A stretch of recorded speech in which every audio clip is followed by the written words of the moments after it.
School Picture Day. There is a certain smell unique to high school gymnasiums. It's a difficult aroma to break down exactly, but certainly the three main ingredients are old socks, hardwood flooring, and English leather cologne. Every year, teams of janitors are paid to sanitize gyms everywhere. Still, they smell the same. Today was School Picture Day at Ridgemont. Students were herded in and out of the gymnasium all day long by class and last names. A professional photographer on the front stage faced thousands of students on Picture Day. Over 70% had been coached by friends not to smile, no matter what he says. And by the end of the day, the photographer would invariably have no voice. Smile, please. During first lunch, the Ridgemont courtyard was cleared of all trash. Room was made for the entire school. It was school picture time, a photo of no small importance. And for this, the professional photographer would have to step aside and make room for reader photographer Arthur Chubb. Chubb relished the job. He got to get up on top of the Technical Arts Building with all his camera equipment and take the big picture of the entire school. It was the double-page color center spread of the Ridgemont Rapier yearbook. Before going out in the courtyard for the big picture, Mike Damone mentioned to the rat an idea he had for a bet. "How much will you bet me I won't take off my pants for this picture?" "Nothing," said Ratner. "You do it anyway." "I'm serious. How much will you give me to take off my pants and face the camera while I'm doing it?" "And not cover your face?" "And not cover my face," said Damone. "$1," said Ratner. "But you have to moon." "Me? Moon? It'll be great.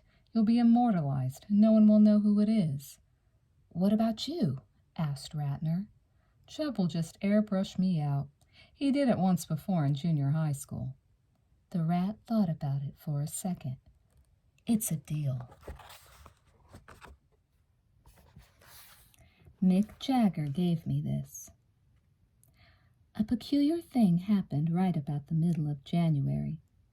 Students from all classes began to plot out a calendar in their heads. Homecoming, Christmas vacation, School Picture Day. All the good stuff had already happened. What else was there to look forward to? Why, they'd even started talking about the rapier and class rings and the prom. It was the most insidious of diseases, not in any journal, but as infamous in its many names as the common cold. It was called Senioritis, graduation fever, terminus attendis, the apathy bowl, the adios syndrome. It was that gnawing feeling that all that stood in the way of graduation were a lot of deadhead months of needless paperwork. Even colleges, as the rumor went, only looked up to your 7th semester. Even they knew about senioritis. One of the best gauges as to just how much senioritis had set in was usually Mrs. Gina George's public speaking class. Mrs. George prided herself in the personal attention she gave to her speech students. She believed in their intrinsic good, which was either her greatest asset or fatal flaw, depending upon which side of the faculty lounge door you ate your lunch. Students called her Mrs. G. She even let them grade themselves. All a student had to do was justify the grade in front of the class, and it was interesting how brutal the class could be at times, but it was still a matter of students grading themselves. She was not a contract teacher, but her only assignment for the semester was a 5-minute demonstrative or informative speech. The class was always packed at the beginning of a semester. Then a substantial number of students disappeared for months, only to reappear from the abyss for a quick demonstrative around grade time. Mrs. George was a Texas-born woman in her late 30s. She still spoke in the wild, excitable accent of her youth and still wore her hair long like a schoolgirl's. She was divorced, the mother of 2 children who had grown up and moved back to Texas. She was the kind of teacher who had students over to her house and loaned them money. Few ever pushed Mrs. George to her limits. Jeff Spicoli was one student who never seemed to accord Mrs. George the proper respect. He had to be forced, 1 week after report cards went out, to give his 5-minute demonstrative speech and replace the incomplete that Mrs. George had given him instead of an F.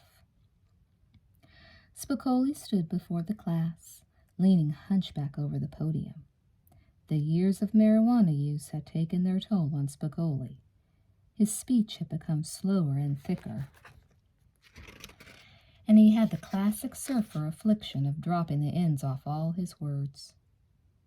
He grabbed a hunk of his stringy hair and whipped it back over his head. He had no idea what to say. "Jeff, you ought to try standing away from the podium." He wandered just to the left of the podium. Then, in a burst of inspiration, he reached into his sock and withdrew his steel marijuana smoking apparatus. He held it high for all to see. "I want to tell you about bongs," said Jeff Spicoli. Students stole anxious looks at Mrs. George to check her reaction. "We went through this phase in junior high." Mrs. G sat at the back of the class, expressionless. "Bongs," said Spicoli, "I personally like better than smoking through papers, because you can just put in how much you want to smoke, and," he shrugged, "that's it." Mrs. George interrupted him. "Jeff, do you like 2 bowls or 3? The class laughed, and Spicoli seemed unsure exactly who was being laughed at. "Jeff? Well, it depends, really." "Have you ever tried bonging through wine?" asked Mrs. George. No." "I've heard you haven't lived until you've bonged through wine." The class was definitely laughing at him, Spicoli had decided. His face now taking on a distinct red tint, he responded by plucking a medallion off his chest. He then launched into the most incredible Jeff Spicoli story anyone could remember. "See this necklace?" Spicoli said, looking to all parts of his audience. "Mick Jagger gave me this necklace." Pause. "It's true. Mick Jagger gave it to me himself at the Anaheim Rolling Stones concert. I was walking around behind the stage, and I just saw Mick standing there. And he had some white stuff on his nose, and I said, 'Mick, you've been snorting coke.' And Mick said, 'Yeah, I've been snorting coke, man. You're right.' And he kind of laughed and said, 'What's your name?' I said, 'Jeff Spicoli.' He goes, 'Nice to meet you, man. Very gentlemanly.' Then he asked me if I wanted to do some coke with him." Spicoli cleared his throat. He had them now. I figured, Mick Jagger? Sure. I don't do coke, but I'd do some with him. So he pulled out a vial and we sat down. And Mick Jagger asked, "Do you have a coke spoon?" And I said, "No, are you crazy?" So he goes, "I know what, we'll use this necklace to do the coke." And he took this necklace off, and we got high, and then he gave me the necklace. Spicoli held it high again. "And I won't sell it, not for $10,000. There was a pause, after which someone said loudly, "Bullshit."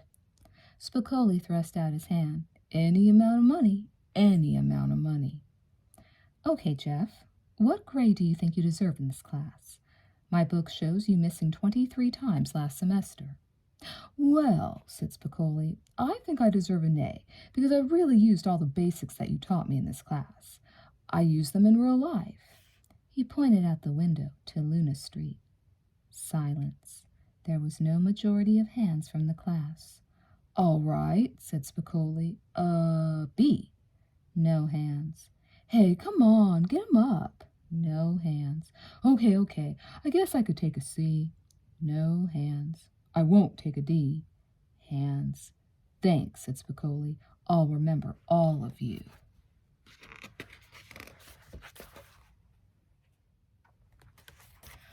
College Orientation Week. The third week in February was College Orientation Week. For 5 days, representatives from city, state, and junior colleges came to the Ridgemont campus to speak to the students. Afternoon assemblies were held in the gym, mandatory for seniors and optional for underclassmen.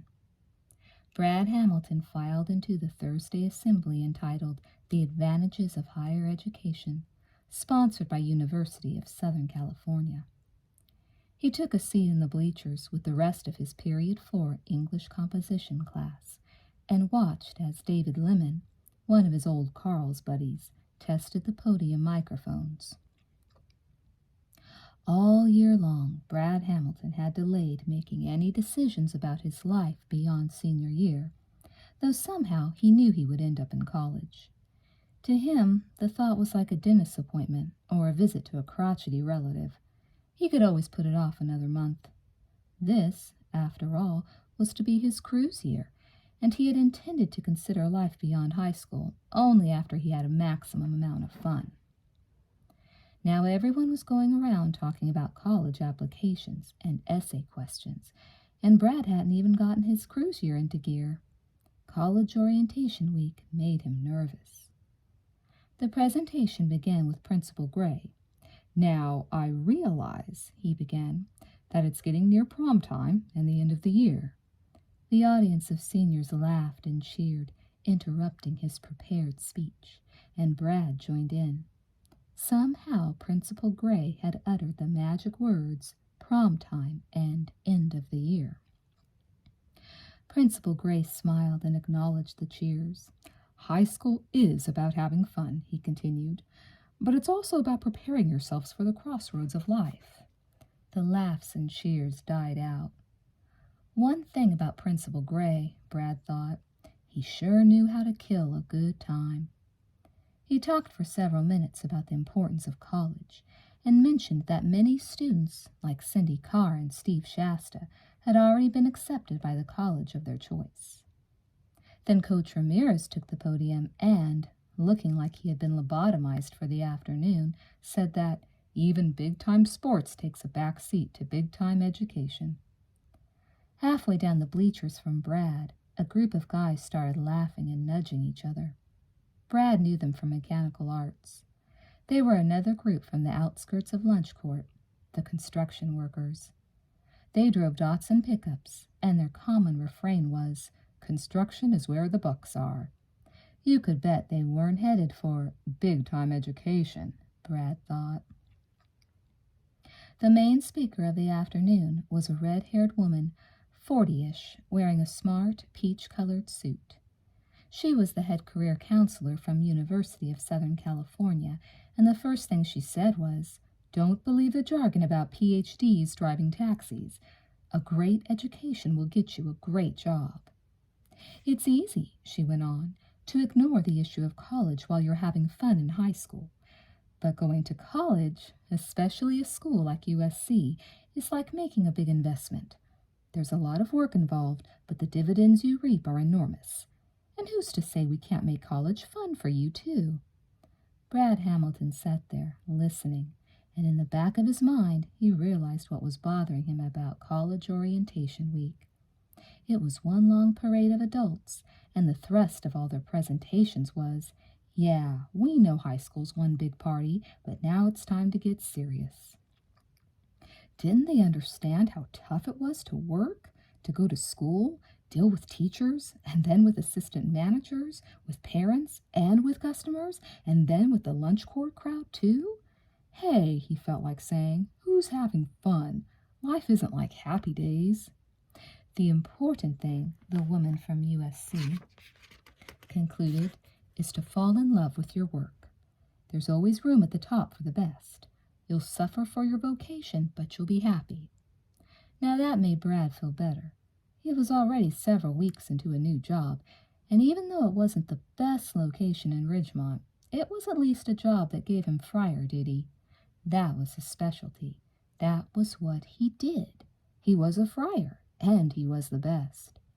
Still, after college orientation week, Brad Hamilton began to get a nagging image in his mind. In it, he was 40 years old, wearing an apron and working in a burger stand. He was surrounded by junior high school kids, telling him his fries were still the best. Frisbee Champs. The first Friday of every month in public speaking class was Expert Day. Mrs. G had an expert address the class on his or her field. They were usually the best attended classes of the year.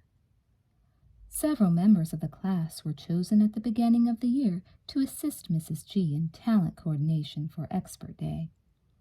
They had sent letters to everyone, to Ted Nugent and Henry Kissinger, to Jack Nicholson and Pete Townsend, from Bo Derek to G. Gordon Liddy, to Budweiser and the FBI. They even sent a letter to Charles Manson just to see if he'd write back. He did, saying to invite him again when he was due for parole in 470 years. Once, a demolition chief showed up on Expert Day.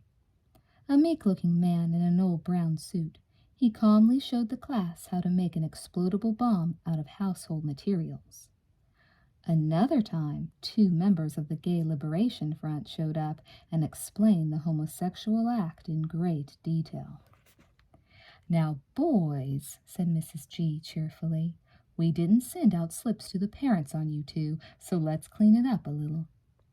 One day a letter came to the speech class. It read, "Dear Mrs. George and all members of the exciting public speaking class at Ridgemont University, we are pleased and delighted that you have requested our special world-class Frisbee champion presentation featuring 2 world-class Frisbee champions.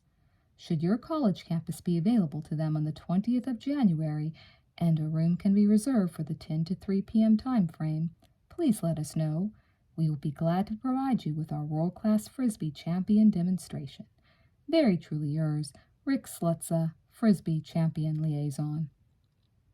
A call was put through to Rick Slutza at Frisbee headquarters. No, it wasn't a college, the Expert Day coordinators told him. It was a high school.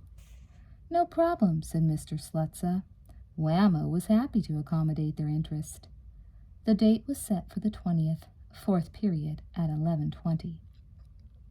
The 2 champions would be there, said Mr. Slutza. They always arrived 1/2 hour ahead of presentation time. By the end of 3rd period on the 20th, Mrs. G's room was packed with sun-bleached surfers, kids who hadn't been around Ridgemont since the first week of school. It was as if they had traveled across the burning desert to lay a wreath at the foot of the demigod. They were in Mrs. G's class to pay homage to a hero.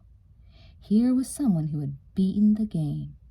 Here were guys paid to travel around and throw a Frisbee around. It was inspiring, man. At 20 minutes after 11, a white El Camino pickup screeched into the Ridgemont parking lot. 2 men leaped out like a couple of SWAT team members. The hall monitor brought them into the room filled with admirers. "Introduce yourselves, boys," said Mrs. G, "and I won't write you up for being tardy." It was a typical teacher's joke, the kind anybody with a heart at least gave a courtesy laugh to, but the Frisbee champs did not. They stood there, humorless, looking like Laurel and Hardy after a few years under a sun lamp. They were holding bulky white plastic sacks. Listen," said the taller of the 2 Frisbee champs. He spoke in a bewildered voice. "We thought this was a college." Mrs. George spoke up. "We cleared all this with Mr. Slutza, who said he'd tell you. He said there would be no complication." The 2 champs looked at each other. "Slutza," said the taller Frisbee champ. "Hey, we're happy to be here," said the shorter, swarthier of the 2. He knew how to switch it on. "Hi, everyone. I'm Kent Vanderjack. This is my brother Todd. As senior world-class Frisbee disc champions, we have a special slogan. His is 'Let it fly,' and mine is 'Fly with me.'" Then Kent Vanderjack's brother Todd reached into his white sack and began flicking 3-inch mini frisbees to kids in the audience. Each frisbee was meticulously inscribed with the champ's name and motto. They were frisbee business cards. The surfers sat up in their seats. "Hey, do you get to be a champ, man?" "Well," said Todd, "I broke the 24-hour disc-throwing record in Australia. I threw in Europe for a while, then came back here for the season a few years ago and just stayed. I won 18 out of the 21 qualifying tournaments leading up to the big disc championship at the Rose Bowl every August." "Who won it last year?" "Some little wimp from Virginia," said Kent Vanderjack. "How much is the prize?" $4,000. "How much do you guys make a year?" "About 15,000, said Todd. There were whistles among the enraptured surfers. "And Whammo got a hold of us and hired us." The room was enthralled. "How much do you practice?" "Between 4 and 8 hours a day," said Todd. "But it's not all hanging out in the sun," said Kent. "It's a lot of hard work. When you're throwing the disc, your hobby is your job, and that takes a lot of effort." "How long have you been throwing frisbees?" came another question. "Well, I've been throwing the disc for 15 years, Todd for 12. The message was clear. It's called a disc. And thereafter, no surfer at Ridgemont, no real hardcore, ever called it a frisbee again. It was a brief presentation, this world-class demonstration, and the two champs ran through it by rote. They described the 6 basic disc holds, offered an explanation of how to join the International Frisbee Association as a lifetime member, and gave a brief health report on how disc throwing improved hand-to-eye coordination. They made a dramatic exit with upraised fists and a cry of "Circulate the disc!" It was a great effect, ruined only slightly by the fact that the two champs then hung around the rest of the lunch period on lunch court and collected phone numbers from the very girls who had been so unattainable all year long to the surfers who idolized them. A late-night phone conversation. Linda and Stacy had already been on the phone over an hour. "Linda," asked Stacy, "what makes a great lover?" "A style." "Gentleness?" "In some guys," said Linda. "That's Doug." "Doug's tender. He's very gentle. He really is. He goes for your neck and your mouth. You just go, oh." "What other styles are there?" "Aggressive. Like Bob, who used to work at Swenson's. Remember him? He attacked me in front of Jack and Jack's Camaro. He tried to get Doug mad by giving me a hickey." "You never told me this." "He never gave me the hickey." "Did Betsy know about that?" "Betsy doesn't know about half the shit Bob does." "I don't know," sighed Stacy. "I think I want to find somebody funny. The guy's got to have a sense of humor and be well built and good in bed. You never can tell that." "Hey," said Linda, "whatever happened to that Mark Ratner?" "Nothing. He's around. He's real nice. His friend is pretty cute." "High school boys," said Linda. "No matter what they look like, they're still high school boys." Blowjob lessons. A new girl from Phoenix, Arizona, had transferred into Stacy's child development class.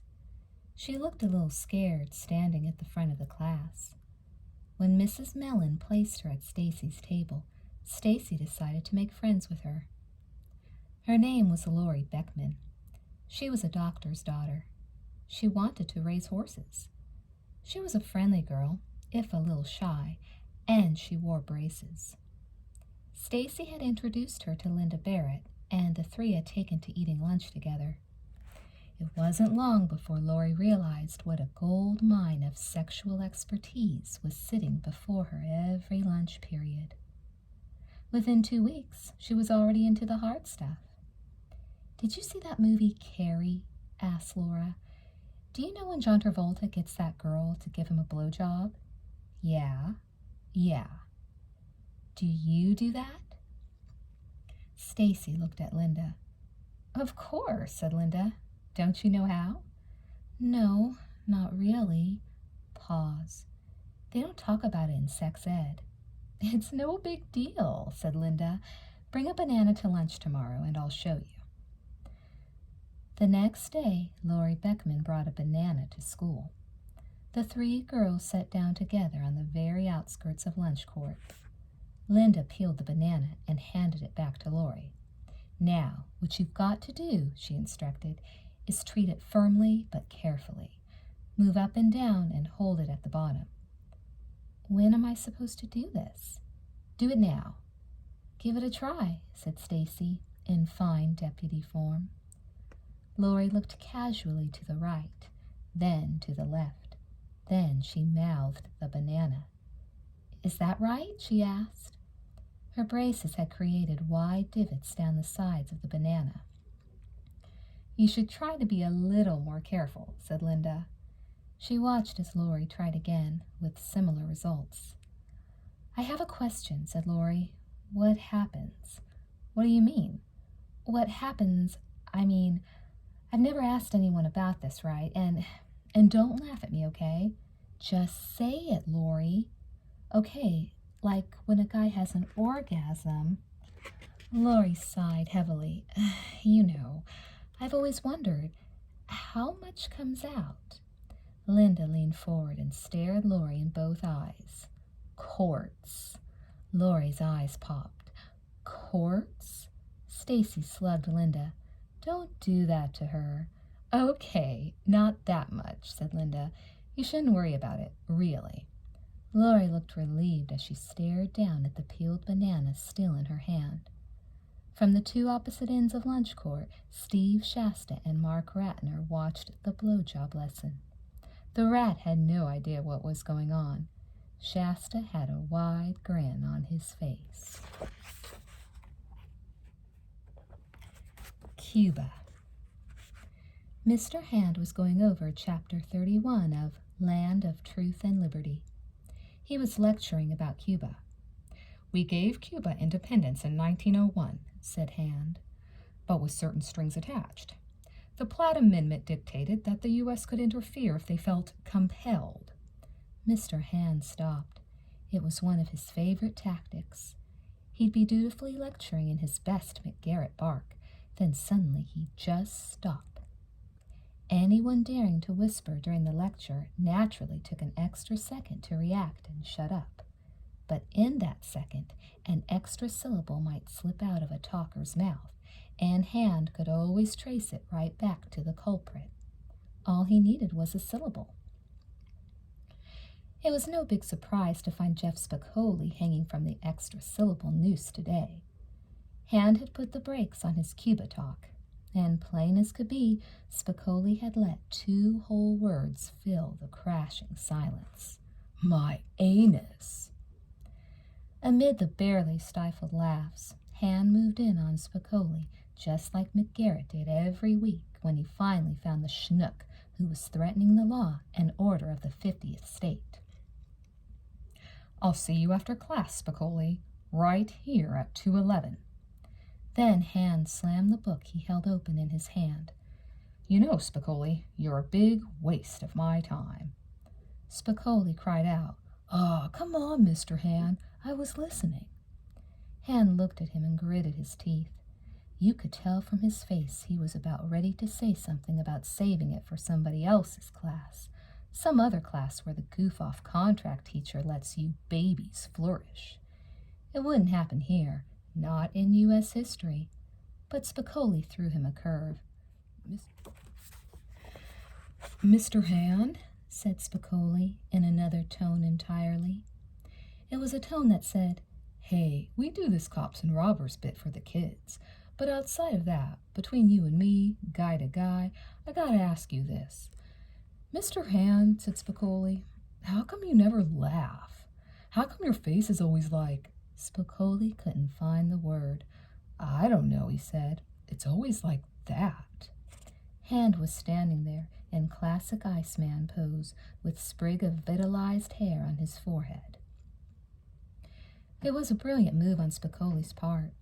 Somewhere within the resinous caverns of his mind, that had come winging out, and it was just perfect. Hand was stunned. "Yes," said a girl, the Vietnamese exchange student who always sat in front. "You never smile." Then Stacy Hamilton spoke up. "My brother," she said Les Sexton saw you smiling once in the faculty lounge." Mr. Hand glared at Stacy with laser eyes. "I was never smiling in the faculty lounge," said Mr. Hand. "And since when does Les Sexton visit the faculty lounge anyway?" "I guess he saw through the window." "I doubt it," said Hand. "I doubt it very seriously, and I'll still see you in detention, Spicoli." And from there, Mr. Hand resumed his Cuba lecture, but everyone knew they had nearly broken through to the man. That alone was good enough for Spicoli, who showed up for detention in good cheer. Late night phone conversation. Stacy called Linda Barrett just after dinner. "I found this book in my mother's drawer," she said. "It's called Total Orgasm." "What were you doing in your mother's drawer?" asked Linda. "I can't remember," said Stacy. "Maybe looking for the extra set of keys or something, but I found this book." "Did you look at it?" "Of course I looked at it," said Stacy. "It had all these drawings of men and women getting down in all kinds of positions. It was pretty funny. The point of it was that most women didn't have orgasms unless they work real hard at it." "Really?" Linda Barrett felt a slight competition with any other sex expert. "It says that?" "Yes. It says most women derive pleasure but don't have real orgasms." "Linda," said Stacy, "what is a total orgasm?" "I'll tell you what a total orgasm is," said Linda Barrett. "A total orgasm is when I'm lying in bed early on a Saturday morning and I hear this little knocking at the window. I open my eyes and it's Doug standing there. He knows and I know that my parents aren't up yet or anything, so I let him in through the window. Then I go brush my teeth and he gets in bed with me. Then we start getting it on, and I'm still kind of waking up. And it hurts a little bit at first, and then the hurt turns into a little itch. It's like I'm floating on a river, and I feel this little itch. And just as I'm about to scratch it, the boat takes me over the edge of the river, and I don't care. That's a total orgasm." "Shit," said Stacy. "That's better than anything in the book." "I still want to look at it, though," said Linda Barrett. The Hamiltons' jacuzzi. March arrived, and in rolled a rust-colored wave of killer smog, the worst in 40 years. A blanket of dry heat hung over Ridgemont. Newspapers and announcers warned against unnecessary activity. At school, even the PE classes were called off. Coach Ramirez and girls' PE teacher, Anita Zix, spent the day in the faculty lounge, having a grand time and visiting with faculty members they hadn't spoken with since the Christmas party. After school, Stacy Hamilton went home and tested the water in her family's pool. Cold. The phone rang inside the house. Stacy ran inside to pick it up. She waited the proper 3 rings. "Hello?" "Hello." It was Linda Barrett. "Gee, Stacy, why didn't you invite me over to go swimming?" "The water is pretty cold." "I don't care." "Okay, let's go swimming, but I don't know if I'm getting all the way wet." "I am." Linda arrived at Stacy's house a few minutes later. Just after she walked in the door, the phone rang again. 3 rings. "Hello?" "Stacy?" The voice was low, male, and sounded as if a hand was cupped around the receiver. "Is that you, Stacy?" "Who's this?" "Stacy?" Pause for heavy breathing. "It's Mike Damone." "Oh, hello, Mike." "Gee, Stacy, it's really hot outside, isn't it?" "It's fairly warm," said Stacy. "Gee, I wish I knew somebody who had a pool." "Oh, really?" "Yes," said Damone, "'cause it sure is hot." There was another click on the line, then Mark Ratner's voice. "Hey, sorry, Mike. I didn't realize you were on the other phone. I was just going to call the Weather Bureau and find out how hot it is." I don't blame you, said Damone. I'm curious how hot it is myself. It's pretty hot, agreed Stacy, and I've got to go because my mom is coming home soon, and Linda is over here and everything, and we're about to go swimming. So thanks for calling. Hey, thanks for answering, said Damone, on such a hot day. Stacy replaced the receiver, laughing. Who was that? Mike Damone and Mark Ratner. They wanted to come swimming. Did you invite them? No. They were so obvious about wanting to come over. I just didn't want to give them the satisfaction. They'll probably call back. The phone didn't ring. Which one is Mike Damone? Asked Linda. He's this friend of Mark Ratner's. He's in my English class this semester with Mrs. George. He's the one who got Mark's wallet and brought it to the chart house. I think they're both virgins, said Linda. A moment later, the doorbell rang. Stacy opened the front door to find Mike Damone and Mark Ratner standing there in their bathing suits. Hey, said Damone, thanks for inviting us over. Yeah, said the rat. I don't believe you guys. Stacy looked at the floor, shook her head, and swung the door wide open. Come on in. I can't keep you out. Oh, said Damone, and I brought some whisk, too. One of the best reasons to swim in the Hamilton pool was their jacuzzi. The pool was constructed in a huge S with a king-size jacuzzi attached to one end. The jacuzzi, or jacuzzi, as Brad called it, was separated from the rest of the pool by a tile wall.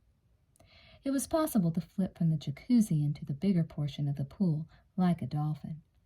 Best of all, if you really had the hot tip on the Hamilton's jacuzzi, you brought a little detergent with you. Whisk for dishes was best. A little whisk in the Hamilton's jacuzzi, and you had so much foam that the effect was one of a huge hot and cold bubble bath. Brad Hamilton slumped in the doorway, home from school. He came out to the deck, took one look at the proceedings, and grimaced. He didn't mind Linda. The other two guys he didn't like on looks alone. Underclassmen. Brad went upstairs into his bedroom and slammed the door. He even shut the curtains to his bedroom window, which faced the pool. Poor Brad, said Linda Barrett. I know, said Stacy. He hardly even talks anymore. Poor guy, said Damone. Really, said the rat.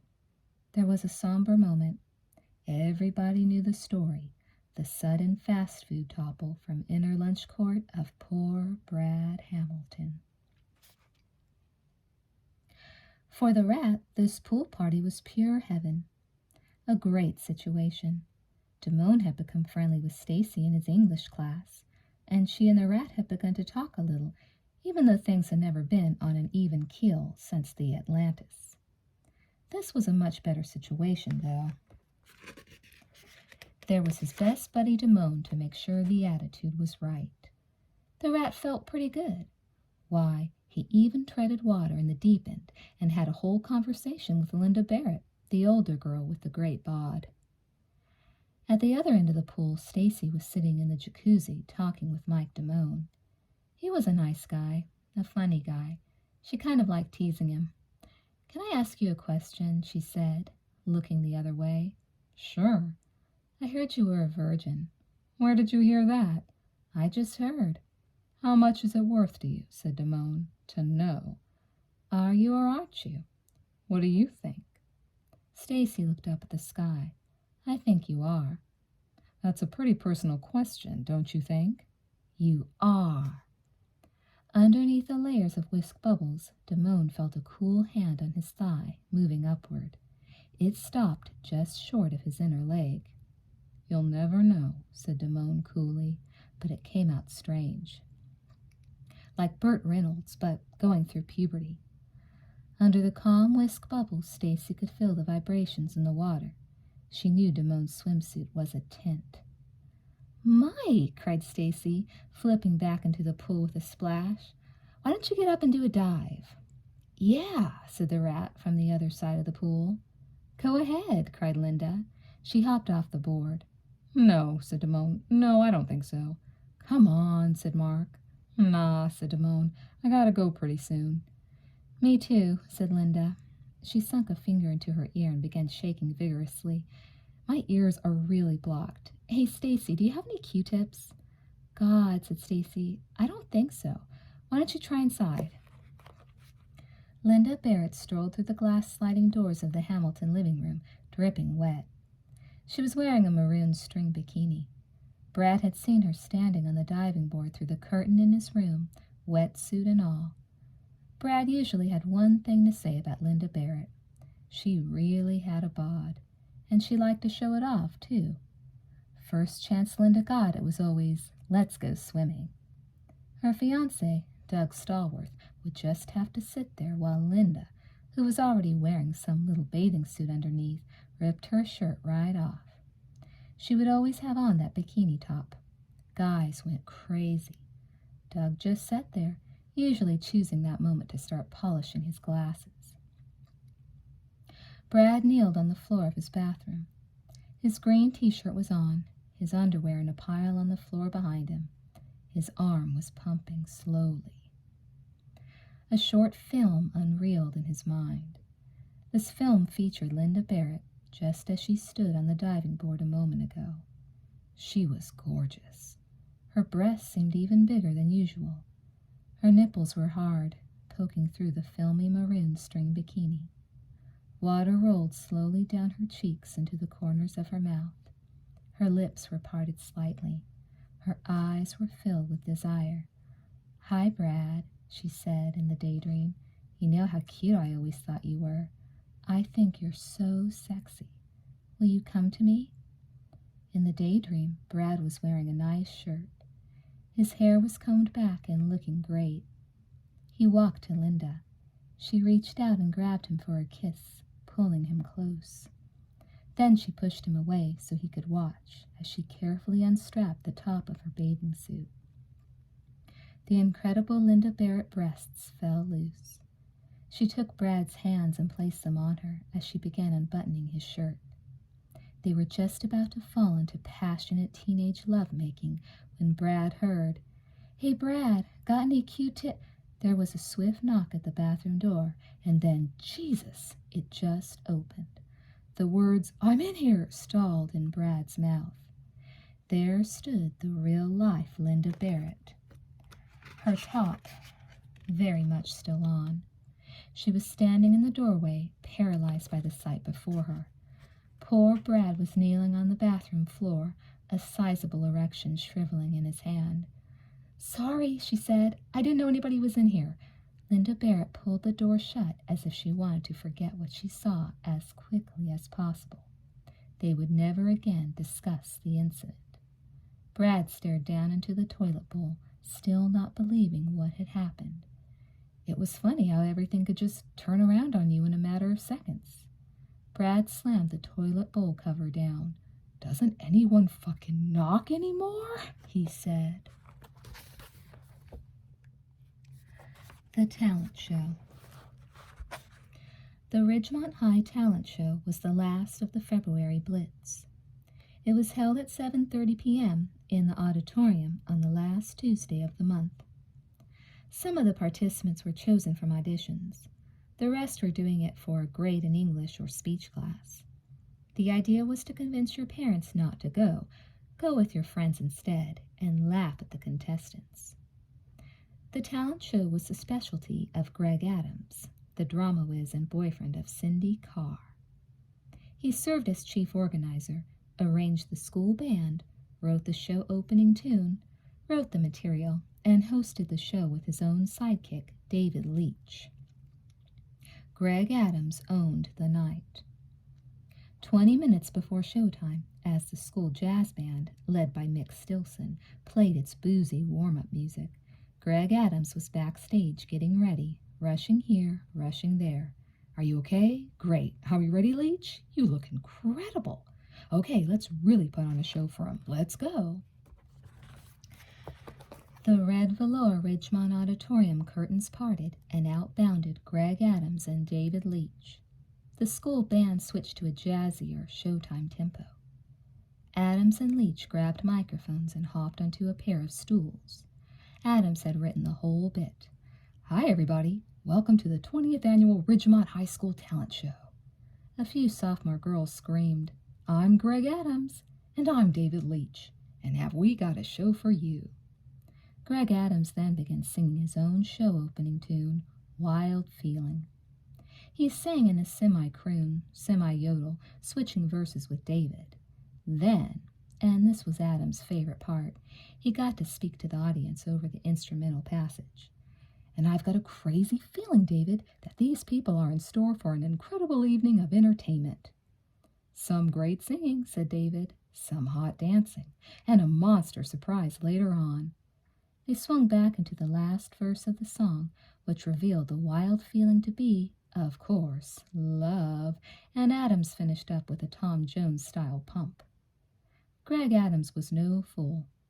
After the applause died down, he let David Leach tell the first joke. Leach was different from Adams. A nice guy, but not quite as good-looking as Adams and not quite as funny. His first joke was one he told before in mechanical arts. "Why did the monkey fall out of the tree?" "Why, Leach?" There were some rowdies sitting near the front. "He was dead." The rowdies unloaded on him, threw programs at him, cackled at him. Leach grinned. He loved the attention. Adams introduced the first act. "The first off," said Greg, "is a good example of good entertainment." Poor Adams. He hadn't been in English class much this year. There was always a rehearsal or something. "We have a good singer who's not recognized because she's not in a lot of the groups or anything, but it's Brenda Harrison, and she's singing a song called I Never Meant to Leave You. Let's bring her out." Brenda Harrison, a pretty brown-haired girl with large Irish eyes, curtsied and launched right into the song. She was accompanied by a single piano, and after 2 normal notes, she quickly headed for the point of no return, that Bermuda Triangle for amateur singers. The next register. Would she make it? Too bad. It was easy to forgive if you were up on the behind-the-scenes info, as most of the students in the audience were. The song, I Never Meant to Leave You, was clearly for Brenda Harrison's adoring ex-boyfriend, Tim Copeland. Tim was a young-looking sophomore, known for always being seen with squeaky clean hair, white and green striped Nike tennis shoes, and Brenda Harrison. But Brenda had recently broken up with him, after 2 years, for a policeman she'd met one night at her job at Yum Yum Donuts. "Sorry, Tim, I never meant to leave you." Brenda Harrison even grabbed herself for the final line. "I never meant to leave you, but one day you'll understand that I love you forever and I'll always be your friend." She leaned forward into the spotlight and whispered, "I love you, Tim." In the audience, Tim Copeland's friend slapped him on the back. "She loves me," Tim said ruefully, "but she's jumping on some cop." Our next guest combined talent and beauty into a musical feast. Virginia Finch, whoa, and Marla Buchanan, yeah, and Janine Contreras on vocals and flute, okay, and Mick Stilson on guitar. What a fox! And they're going to play Landslide by Fleetwood Mac. The red spotlight hit Mick Stilson, school fox, as he sat on a stool with his guitar. He was wearing a red shirt and new Levi's. He began finger-picking the introduction to the song, and there were gasps from the seniors. Landslide, still the most requested lyric for reprinting in school annuals and graduation presentations, is the stuff of which many elder classmen's high school lives were lived by. When you got together, Landslide was on the radio. When you broke up, it still reminded you of him or her. They would probably graduate with Landslide. Janine sang the song in a quavering voice, barely audible out from behind the Ridgemont superstar backing. "Well, I've been afraid of changing, 'cause I've built my life around you. But time makes you bolder, even children get older, and I'm getting older too." A strange beeping noise began at the back of the gymnasium. Next up was the girls' dance course, featuring Linda Barrett and new soloist Lori Beckman. They fanned out across the stage, a row of young girls in red, white, and blue tights singing Boogie Wonderland. It went on a little too long. Okay, said Greg Adams. Are you guys ready for something radical? David, are the special effects ready? They are? Okay, we are almost ready for the fascinating Pewee Balls dance. The what? For you guys who don't know what that is, Leach announced with authority, this is a Maui dance that originated in New Zealand and will be performed for you by the drill team. The stage was lit in dark fluorescent blue, the kind you see in Tahitian restaurants where umbrellas come in the drinks. Then day-glow-colored balls began to pitch about the stage, faster and faster. It was the members of the drill team, hidden in the lighting, whirling these fluorescent balls around on twine. Incredible! A Pewee Balls dance. All right. It was a big hit with the audience, and when the ovation finished, Greg Adams made like he was exhausted, even by watching. There's going to be a 20-minute intermission. Don't you dare go away. And there's PTA punch in the lobby. The school combos started blasting the jazz rock music again. In the lobby, once nervous performers were now stars. They stood around with parents and relatives, luxuriously sipping PTA punch and considering futures in show business. Even Adams and Leach were in the lobby. Adams was cross-examining Cindy Carr. Did you come late? You came late, didn't you? You missed the best part. David and I came running out and sang part of this song and then talked over it like a couple of Broadway Joes. It was totally classy, and you missed it, didn't you? Back on stage for the second half, Greg Adams was all pro. He led with a joke. I don't know about you, he said, but I've been noticing Lieutenant Flowers. He's actually a nice person. I went to him the other day and said, some sophomore looted my locker, and he went and took care of it in the calmest way he knew how. He shot the kid at sunrise. Big laughs. The second half of the Ridgemont talent show opened with a duet between Kathy Golson and Dave Kepler. They began at opposite ends of the stage and worked toward each other as they sang. It was another case of aspiring amateurs. For the first time all night, the rowdy contingent came alive. Then came the noise again, an incessant little series of beeps, nearly impossible to trace to its holder. Jeff Spicoli was playing a pocket computer football game in the last row of the auditorium. Greg Adams chose not to mention the noise from the stage. Rex Huffman came out for a skateboard routine, all his best tricks. Then Ernie Vincent did his balancing act, culminating in his balancing a wheelbarrow on his nose. No one knew he could balance until he auditioned for the show. Interviewed in the school paper, he said, "It started 2 years ago with a broom, and the rest is history." Okay, said Greg Adams. Now we have a special non-singing, non-dancing act. We've got Sherry Allen, whom you've seen at the fair and at the baton twirling championships at the sports arena. She's one of Ridgemont's biggest baton twirlers, and we are glad to have her with us here tonight. Sherry Allen. The music started, a scratched and crackling record that would have been better suited to a Tijuana strip joint. Sherry Allen, in a ballerina costume, flipped through her first few twirls with a self-assured cock of the head. It was just like her at school. She did not acknowledge anyone in the slightest. Then she tried a high-kicking twirl and dropped the baton. Parents gasped. She was upset, gave a snotty little stomp of her foot, and picked up the baton again.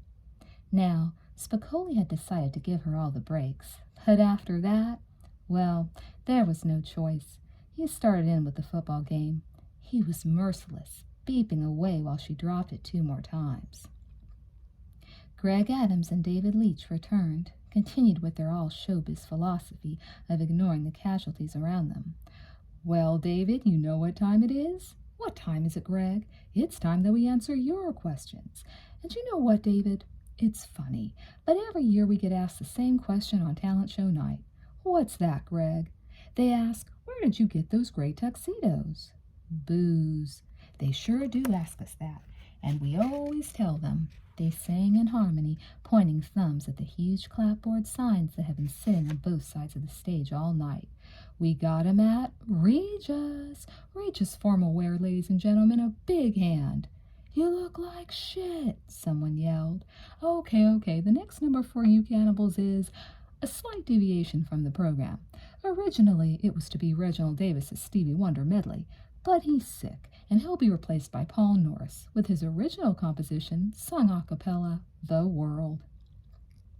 A lot of people didn't know Paul Norris could sing, but sing he did, in a very loud voice. The world. He sang every syllable as if his very life depended on the line. The world is a place of doubt. He kind of snapped off the ends of his words. But we are children of the world. Some thought he had finished and applauded, but Paul Norris was just getting warmed up. The world. In the audience, Jeff Spicoli's friends were goading him, challenging him. Go ahead, Spicoli. I say be. Spicoli started tapping on the electronic game. Bip, bip, bip, and right away Paul Norris started noticing it. I say because... Paul was getting nervous. Because you got to, I say got to take a choice. It was a low-threshold night for Paul Norris. He probably didn't want to be there, but Reginald Davis had no doubt called and bottom-lined it. Man, I'm just not up to that Stevie Wonder medley tonight. You could see something inside Paul Norris snap, his concentration shatter. Kiss my ass, he shouted. He dropped the mic at his side and stomped backstage. There was silence, then embarrassed applause. Adams and Leach came bounding back out. Okay, we've reached that special part of the evening when we present the big surprise. The big finale of the 20th annual Ridgemont High School talent show was pretty standard stuff. More fluorescent lights, another scratchy Polynesian record, and a big Tahitian dance featuring the entire football team in hula skirts. It's up to you, Mike. Stacy Hamilton caught up with Mike Damone on his way to the bus stop. Can I walk you home? She asked. I was going to take the bus. Let's walk. Okay, he said. Might as well give her a taste of the Damone charm, he thought. They made some small talk about how all the sophomore guys blasted K101, the lamest station in town. Then Damone just said it point blank. You know Mark Ratner really likes you, don't you? I know, she said. They walked on. Do you like him? Asked Damone. They arrived at Stacy's house. I like you, she said. Do you want to come in for a second? Do you have any iced tea? I think we have some. Okay. He was just going inside for an iced tea, Damone told himself. You know, Mark's a really good guy. They stood around in the kitchen while Stacy fixed 2 iced teas. I really like Mark, too, said Stacy, handing Damone the tea. He's really a nice boy. He's a good guy, Damone said. You want to take a quick swim? Well, come on. Brad probably has some trunks you can borrow. I'm going to my room to change. She's going to her room to change. I think I better go, said Damone. Don't go. You don't have to shout. You can come back here to my room. She's asking me into her room while she changes. Stacy was standing there in her bikini. Let's go to the changing room and see if there are some trunks, she said. I think I better go, said Damone. God, said Stacy, you're just a tease. I ain't no tease, said Damone. Good, said Stacy.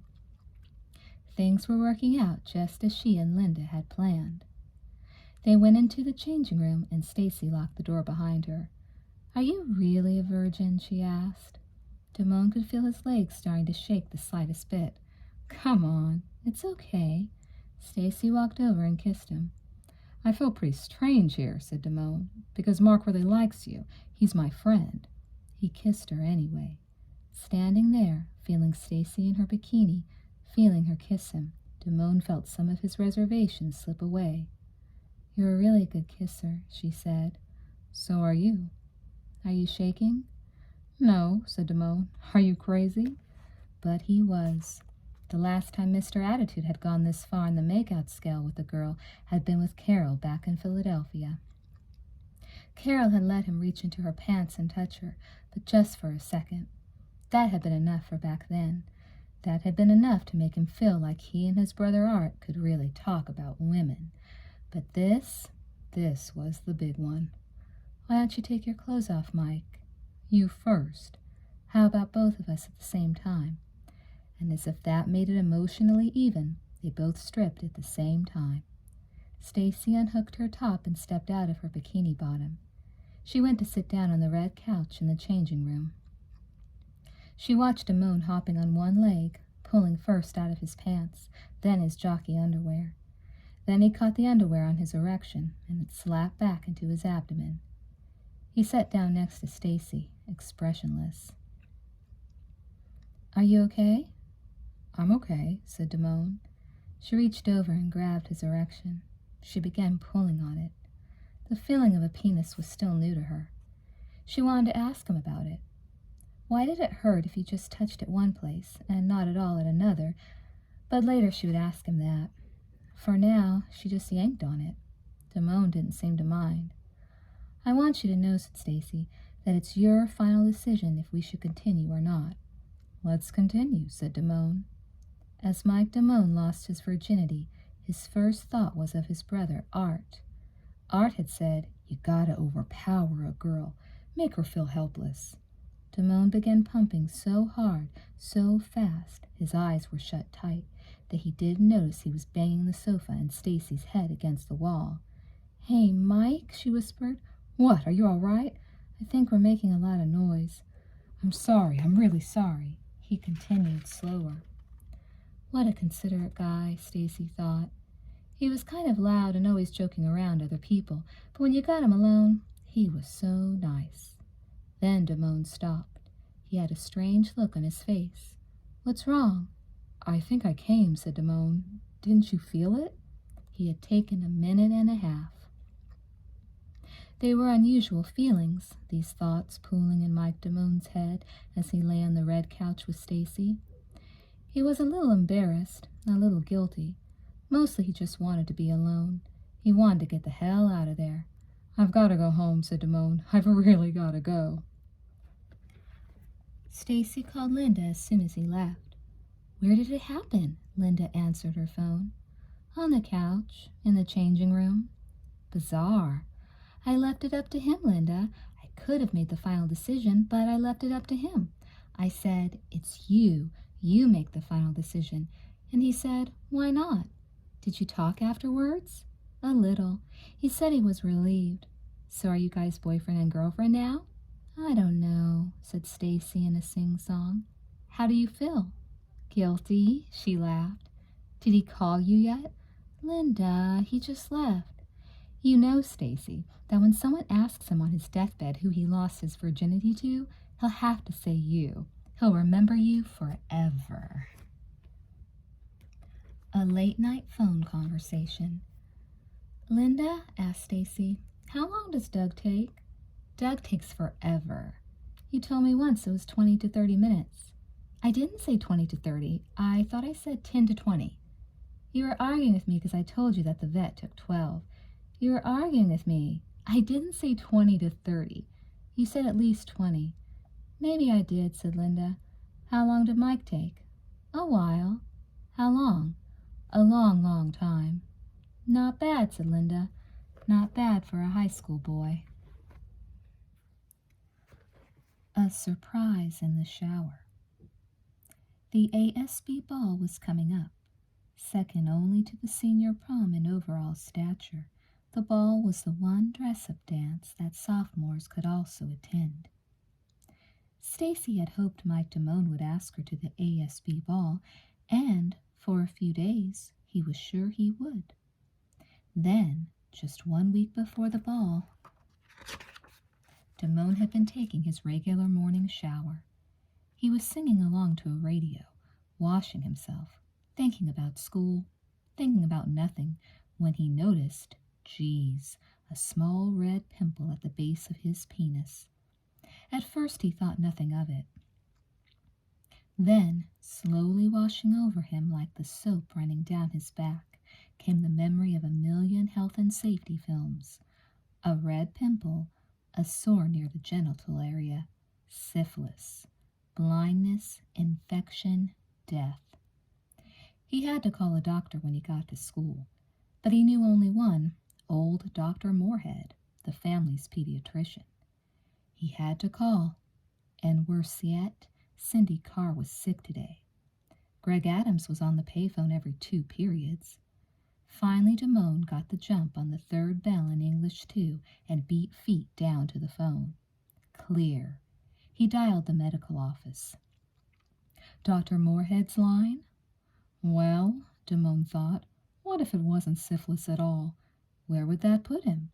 Where would he be the next time he came in with his parents for a physical? He could just hear it. Yes, old Dr. Moorhead would say, we were all very happy around here when your boy Mikey didn't have venereal disease. Damone slowly replaced the phone on the receiver. Who else? Greg Adams snapped it up behind him. Damone decided to go visit Les Sexton, assistant PE coach. In the past, Damone had made his share of Les Sexton jokes. The Sextons were one of those families who had a name, a great house, and about 1 million kids. You couldn't go anywhere in Ridgemont without running into a Sexton. They all had those classic master race looks. Les was a real jock. He knew he was cool. But how cool was it, Damone always questioned, if he graduated Ridgemont High and then came back? That was the feeling Mike Damone had about Les Sexton. Until now. Les Sexton's office was in the boys' locker room. It was more like a cubicle, separated from the steamy shower area by a glass compartment. The glass was thick, the kind with wire mesh running through it. Damone always figured it looked like a cage. Sitting inside this bulletproof enclosure, Les Sexton did his paperwork at his desk. To Damone, Sexton in his office was like a human in a zoo for aliens. Jock working at a desk, Damone figured the sign should read. Mike tapped on the glass. Sexton looked up. Damone, he said. Everyone was a last name to Sexton. How you doing? It was less a question than a single-word statement that meant, speak. Can I talk to you? What's up? Sexton immediately took a few books off the extra chair in his office. Already he sensed it was a guy problem. Well, said Damone. Gee, he thought, it wasn't that easy. It wasn't like you could just sit down in a guy's office and say, I think I have VD. I mean, really talk to you, Mr. Sexton? Sure, Guy. Well, I was taking a shower the other day, and I noticed that, I noticed that I was starting to get athlete's foot, and remember when we used to have those dispensers in here? I just think you could install maybe one of them again. He looked at Sexton, who was waiting for more. You know? Well, Damone, you could bring some athlete's foot powder from home, like some of the other guys, and keep it in your locker. I could do that, said Damone. I could do that. I appreciate your mentioning it to me, though. I'll bring it up with Coach Ramirez, okay? Damone leaned forward in his chair. Mr. Sexton, I'm really worried. I think I have venereal disease. Sexton snapped, too, like an anxious fire dog. Now this was more like it. He scooted to the edge of his swivel chair and clasped his hands. What makes you think that? I noticed this sore at the base of my penis. The word penis came out funny. He didn't often use the word. Dick, crank, cock, wang, pud, pecker, schlong, wiener, or frank, they all came much more easily. Have you had sexual contact? Yes. Do you know the girl? Of course I know the girl. Have you talked to her about the problem? No, I thought I'd check first. You want to show it to me? Not really, said Damone, but he dropped his pants just the same. Is she married? Asked Sexton. At first Damone thought Sexton meant his dick. Then he realized he meant the girl. It was still a strange question. Nah, that lets my wife out, Sexton said. Then he laughed. Gee, Damone thought, if I was looking at some guy's dick, I sure wouldn't be making jokes about my wife, especially if I thought he had syphilis. Hey, said Sexton, I'm just trying to make you feel better. Now what this looks like to me is a normal chafing blister, but I wouldn't leave it at that. You gotta go to your doctor or the free clinic and get a test taken to be sure. Okay, thanks, Mr. Sexton. Damone pulled his pants up. Thanks a lot. and it's between us, said Sexton. A late-night phone conversation. So, said Stacy Hamilton, he says all these sweet and wonderful things to me when we're alone, but when anyone else is around, he's Mr. Cool. Did you talk to him last night? Asked Linda. Yeah. What did he say? Did he call you? I called him. I just called him and said, guess what? He said, what? I said, I'm reading our English assignment, and I just realized we're all going to die someday. We're all dying. I said, do you realize that, Mike? And Mike goes, so what? I said, doesn't it bother you that even if the nuclear reactors don't react and kill us all, we're still going to die? Doesn't that bother you? He goes, no. He says that pain is what bothers most people, not death, and pain doesn't even bother him. That's what he says. Wow, said Linda. I didn't know he was that deep. The rat finds out. It was just a feeling that Mark Ratner got. There had been a bunch of them all sitting around at a cookout down on Richards Bay. It was a group that was forming. Stacy, Linda, Damone, Ratner, Doug Stallworth, Eddie Mann, and Lori Beckman. They had been having a good time, but there were little hints that the rat didn't quite understand. Damone got up to leave. I gotta get to work on some chemistry, he said. Come on, Mark. The rat got up to leave with Damone. He heard an odd conversation behind him. That Damone sure works hard, cracked Eddie Mann. He gets to play a little too, said Linda. Doesn't he, Stacy? There were knowing giggles, giggles that made Mark Ratner think. When he reached the car, he mentioned it to Damone. Hey, is there anything between you and Stacy? Damone shook his head. No. Really? No, not really. What do you mean, not really? Let me tell you something, Mark, Damone sighed. Sometimes girls just go haywire. I went over to Stacy's house to go swimming once. I've been trying to think of a way to tell you ever since, 'cause you're my bud, and we started messing around and... Damone shrugged. Something happened. It's nothing serious, and it's all over. The rat said nothing. I don't like her as a girlfriend, said Damone. The rat said nothing. I don't even like her as a friend that much. She's pretty aggressive. The rat started shaking his head. No, Damone, I don't understand. She wasn't really your girlfriend, mumbled Damone. Hey, fuck you, Damone. There are a lot of girls out there, and you mess around with Stacy. I can't believe you. What have you got to prove? I'm sorry, said Damone. Jesus. I always stick up for you, said the rat. I always stick up for you. Whenever people say, "Aw, that Damone is a loudmouth," and they say it a lot, I say, "You just don't know Damone." When someone says you're an idiot, I tell them they just don't know you. Well, you know, Damone, maybe they do know you pretty good, and I'm just finding out. Fine, said Damone. Get lost. Ratner walked away and vowed never to speak to Mike Damone again. It didn't make sense to him. For all the time the rat had spent talking and dying over girls, he would never consider ruining his friendship with Damone over any one of them. Friendship, wasn't that what it was all about?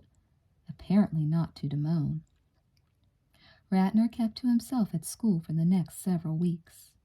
His first social appearance since the Damone incident was a dance for Marine World workers held at a local hotel.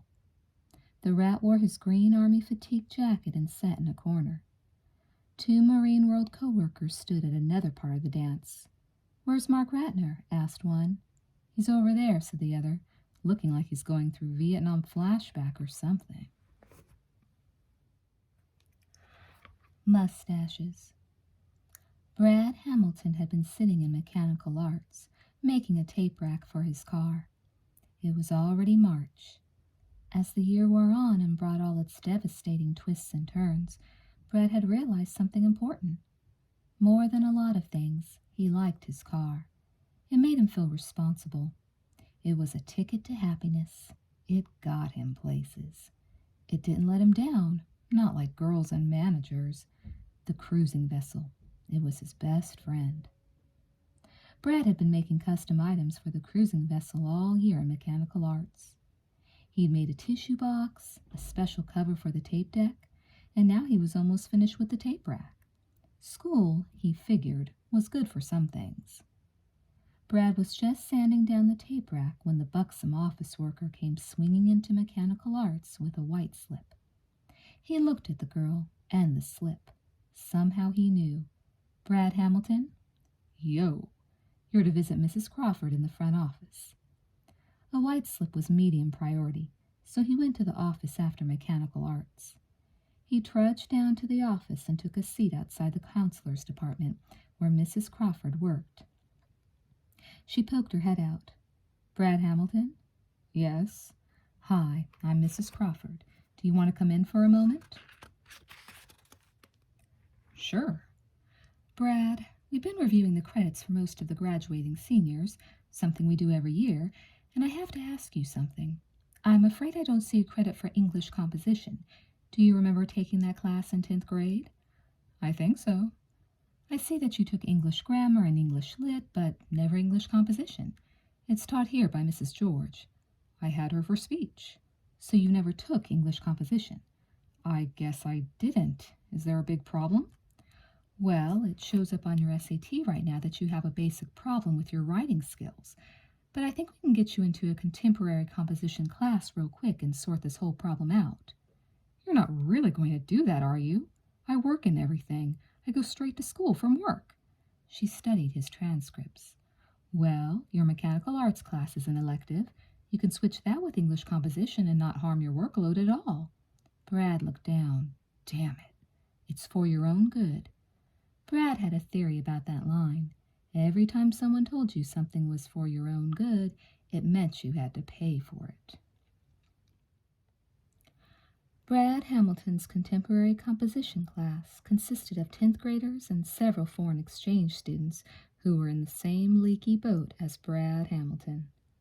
He was seated next to a Korean kid named Jim Kim. Mrs. George was always having Brad grade and correct Jim Kim's papers.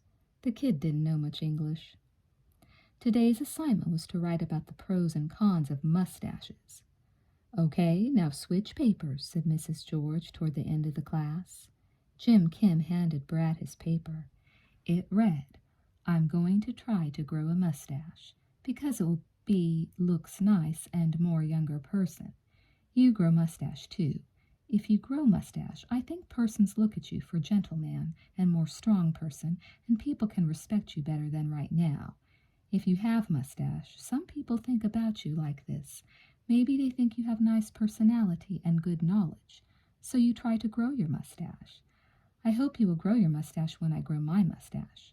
I think, secondly, mustache will make you look more solemn, because man must have solemn. It is a manner of man. If not, man looks like woman. I think most women like solemn man. I think you should grow the mustache. It will probably improve your sex life and will also make you stand out. Brad, who had already been trying to grow a mustache for some months, thought about writing, You should learn English before you worry about mustaches. But he didn't. The guy didn't know any better, so Brad wrote, Pretty good, B. Jim Kim handed him back his paper. Brad had written a basic little essay about how he always wanted to grow a mustache and was going to this year. You don't answer the question, Jim had written, so I give you D. It was that kind of year for Brad Hamilton. Mr. 6½. Of course the rat was taking it hard. It was difficult falling out with your best friend in high school, particularly when he was your only friend. He was down, depressed. He stood at his PE locker, twirling the combination, and he could hear the thyroidal voice of fellow classmate Bob Tobin getting closer. Tobin was like a blue jay, always squawking about something. The only reason he got away with it, the rat thought, was because he was so fucking tall, about 6'1". Ratner, said Bob Tobin. His voice naturally carried to all ears in the area. Hello there, little man. The rat ignored him, but that just ignited Tobin, who got right up in the rat's face and said, very loudly, the words that struck the solar plexus of the American male, however young. Why is your dick so short? Ratner wriggled into his pants and tucked in his shirt. Things have been going bad enough without this guy. But why is your dick so short, Ratner? He took a long look at Tobin. The line just came out. Sorry to disappoint you. The rat had Spanish next, and Mr. Valencia was going over subjects that might appear on the next quiz. The further conjugational adventures of Carlos E. Maria. Ah, fuck it. The rat just wasn't there. No, now he was thinking about his dick. Now he wasn't a guy who went around looking or anything, but the rat knew this much. His dick wasn't any bigger or smaller than that of any of the other guys in the P.E. showers, but he had never thought much about it. By the end of the day, the rat knew what had to be done. Want to go to the mall? Someone asked him. Nah, said the rat, I gotta study. At home, the rat went straight for the garage and rummaged through the old magazines his dad kept in stacks. It had to be there somewhere. Somewhere with the Playboys. There it was. Dr. Canby's Guide to Marital Bliss. Funny, it had the most official title, but this was the most hardcore book of all the ones in the stack. Pictures of all kinds of people, all wrapped around each other in pulpy color photos. There was even a guy in there who looked like Mr. Vargas. And then Rat found it, the sex doctor's question and answer column. He flicked down the list of questions. Q. Dr. Canby, how big is the average penis size? John Bilecki, Los Angeles, California. Answer. The average penis size is 6 to 7 inches when erect. When not erect, the penis can shrink so small as to be enveloped by the scrotum. 6 to 7 inches? Well, there was no choice but to measure. So the rat rummaged through the toolkit and came up with the best he could, a tape measure. He pocketed the tape measure and went back to his room. He thought of Stacy. No, she was better than this. She was above a cheap tape measure job. He thought of Cindy Carr, of Cheryl Ladd. Slowly he peeled out the tape measure and laid it against his maligned dick. 4? Only 4? His heart sank. Hold on. 2.5 inches for the case. The case made him 6.5. Normal. Better than normal. All right, the rat found himself saying, and he didn't even talk to himself. Mark, are you home yet? Yeah, Mom, just going through the tools. War games. There had been a poll taken in the Reader earlier in the year. The question had been, would you be willing to go to war to defend American interests in the Middle East? Overwhelmingly, from liberals to reactionaries, the basic student response was, no way. I wouldn't go to war unless America was attacked. But she had to wonder just how sincere that was when Mr. Hand began his most popular class exercise, the 5 weeks in March and April when his class played war games. War games was a Mr. Hand invention, built as a large-scale version of the popular home game of world domination, Risk. Each player's student was allotted a number of armies and countries. Turn by turn, the students were expected to defend and bombard each other until only one remained, the ruler of the World U.S. History class. War games brought out the maniac in some students. This was a time when the kids who carried briefcases to school reigned. They could barely wait until U.S. history, when the moves began again. How are you doing? Okay, I've got Bulgaria. I'm going for the entire continent today. Are your armies in good shape? Are you kidding? I'm going to blow their heads off, eat their flesh, and drink their blood. Okay, Delbert, see you at lunch. Yeah. Jeff Spicoli was, naturally, one of the first players to lose all his armies and sit drawing motorcycles for the rest of war games. What is your problem? Mr. Hand had demanded of him. Boredom, said Spicoli. Mr. Spicoli, said Mr. Hand, the next world war will be fought out of boredom. A date with Linda. Linda Barrett was standing in child development when she felt 2 hands on her waist.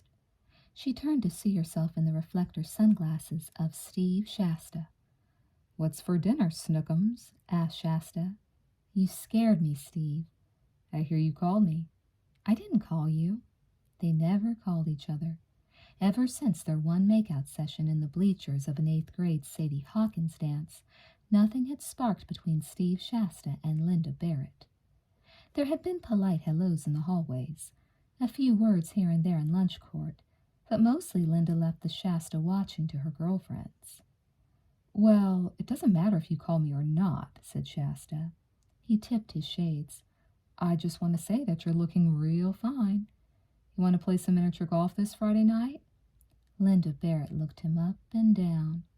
He was cute, that much she had to say for Steve Shasta, and if she were going to go out with a high school boy, there wasn't a more sought-after or mysterious figure around Ridgemont.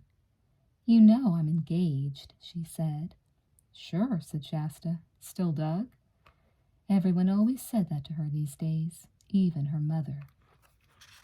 Sometimes Linda had nightmares in which she died, and her unmarked tombstone read only, "Still Doug." Of course, still Doug. Well, leave him at home. He laughed. She would. Shasta was a half-hour late to pick Linda up on Friday night. He had been out pursuing a favorite Shasta pastime after a tough soccer game, downing a 6-pack of Miller within 90 minutes. He had forgotten to write down the address, instead remembering it as the corner house at Avenida Western and Avenida Birch in the Valley View condominium development.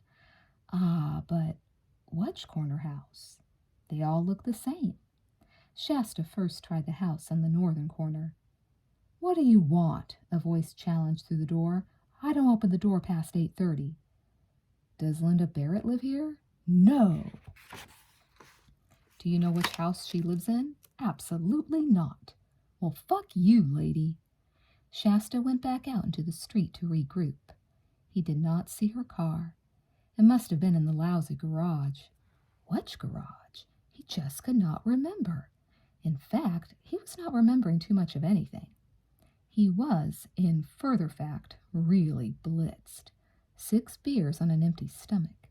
If he didn't get some food soon, the spins would be there. He popped a mint into his mouth and thought about it some more. Shasta tried the doorbell on the next best-looking house. It was the one with a martini flag hung outside the door. "Does Linda Barrett live here?" Linda stood in her room, listening at her door as Shasta entered the Barrett home. She knew what would happen.